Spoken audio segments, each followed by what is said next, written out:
जे आमचा नवनाथ परिवार आहे त्याच्यापेक्षा पण तुम्ही थोडे श्रेष्ठ आहेत. Great. तुमचं नॉलेज आमच्यापेक्षा जास्त आहे किंवा तुमचे अनुभव आमच्यापेक्षा जास्त आहेत.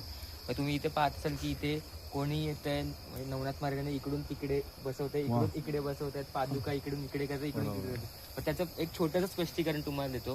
म्हणजे आमचे आजोबा, माझे आजोबा, आमचे वडील, त्यांनी म्हणजे बाबांनी लहानपणापासून आम्हाला शिकवलंय की म्हणजे असं ट्यून केलंय की नवनाथ म्हणजे जे जे मूर्ती आहेत, ज्या ज्या माऊलींच्या पादुका आहेत, त्या असं समजा की तुमची, मी त्याला खेळणं बोलते क्षमस्व, पण त्यांना खेळणं म्हणून आम्हाला असं म्हणजे बोलतात ना की शिकवलं असं नाही, पण त्यांच्यासोबत तसं आम्ही व्यवहार केलाय. बोलतात ना की कधी उचलायचो, लहानपणी उचलायचो, इकडे ठेवायचो, इकडून इकडे ठेवायचो, तिकडून तिकडे ठेवायचो. तर त्यामुळे ती सर्वांनाच हे की ते त्याला मित्र मानतात. म्हणजे ते म्हणजे असं बोलतात ना की गुरूंशिवाय किंवा त्या एका श्रेष्ठ व्यक्तीशिवाय त्याला हात लावू नाही शकत. ती कन्सेप्ट आम्ही थोडीशी बाजूला ठेवली आहे. कारण प्रत्येक जणाला ते अधिकार दिले की तुम्हाला जे वाटेल ते तुम्ही करू शकतात. म्हणजे ज्यांना वाटेल की इकडे इकडे ठेवायचे असेल थोडंसं राईटले, तुम्ही तसंही सांगू शकता की इथून इकडे, इकडून इकडे.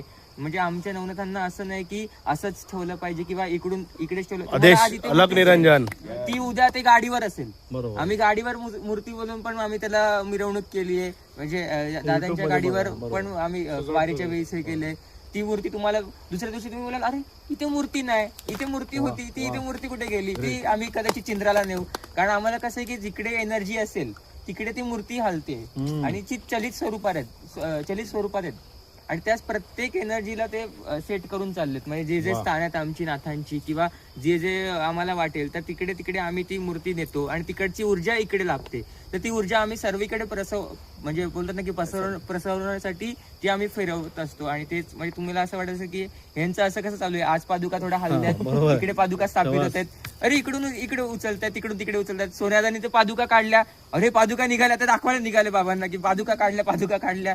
म्हणजे कसं करायचं होतं काय, तेवढं हलवायचं होता पत्थर म्हणून तर पादुका आम्हाला काढायच्या होत्या, पाषाण हलवायचं होतं म्हणून तर काढायचं होतं. तर त्यामुळे ते सर्व असं बोलतात ना की फ्रेंडली चालू आहे. फ्रेंडली. आणि ते नातं महत्वाचं आहे कारण अटॅचमेंट महत्वाची आहे. तुम्ही जर स्ट्रिक्टनेस तिकडे दाखवायला गेले तर आम्ही कदाचित कनेक्ट झालोच नव्हतो सर्वजण. म्हणजे बाबा इकडे असताना मूर्त्या कॅरियर वरून 3 येत आहेत इकडे, म्हणजे कुठलीच सूत्र इकडे तिकडे हलवणार कोण नसताना पण ते सूत्र हलतायत. तर तेच कुठेतरी नाथांनी आम्हाला शिकवलं असेल. किंवा हे जे माऊली येत आहेत मुंबईतून फार फार कष्ट करून रात्रीचा प्रवास करून इकडे येऊन मदत करतायत, तर त्यांचेही सर्वांचे आभार आहेत की तुम्ही एवढे प्रेमाने येतायत. आणि तो म्हणजे बोलत ना की हा गोपाळकाला इकडे सुरू आहे, ते कदाचित नाथांचीच कुठेतरी हे असेल किंवा माऊलीचंच कुठेतरी देणं असेल आणि ते इथे सुरू आहे. आणि ताईंना पण कौतुक आहे की इकडे आमचं सामान असं पसरलेलं असतं, आम्ही कदाचित तिथे झोपतो, बसतो, बोलतो, मस्ती